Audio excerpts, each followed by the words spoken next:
Hello mga idol, today's video ay magluluto ako ng adobong manok. At saka muna dyan ay lalagay ko muna yung bawang, sibuyas at saka yung manok ay gigisa ko siya.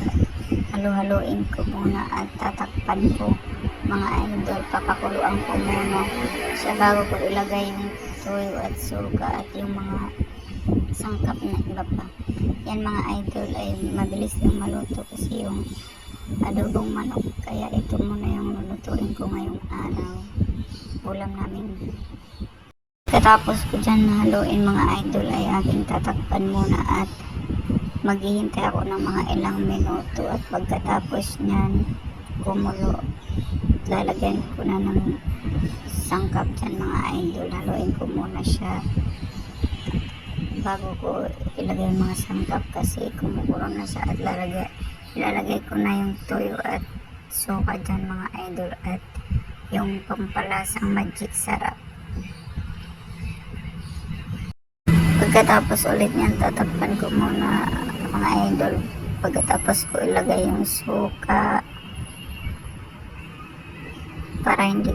para mapampawala ng langsa yan mga idol, at ilalagay ko na rin yung toyo dato puti yan mga idol. Lagyan ko muna siya, tingnan ko muna kung gaano karami ang ilalagay kong toyo para hindi siya gaanong maalat. Kasi pag sobrang daming toyo mga idol, maalat siya. Haluin ko muna mga idol at saka ko ilalagay yung takip para kumulo ulit. Pagkatapos niyan mga ilang minuto malapit na yan maluto mga idol. Yan, tanggalin ko muna yung takip ulit dahil punong-pulo na siya. Ihahalo ko muna para yung kabila maluto rin. Mabilis lang ito maluto kasi makulong-kulo na siya. Yan mga idol, malapit na maluto ang ulam na adobong manok. Thanks for watching mga idol.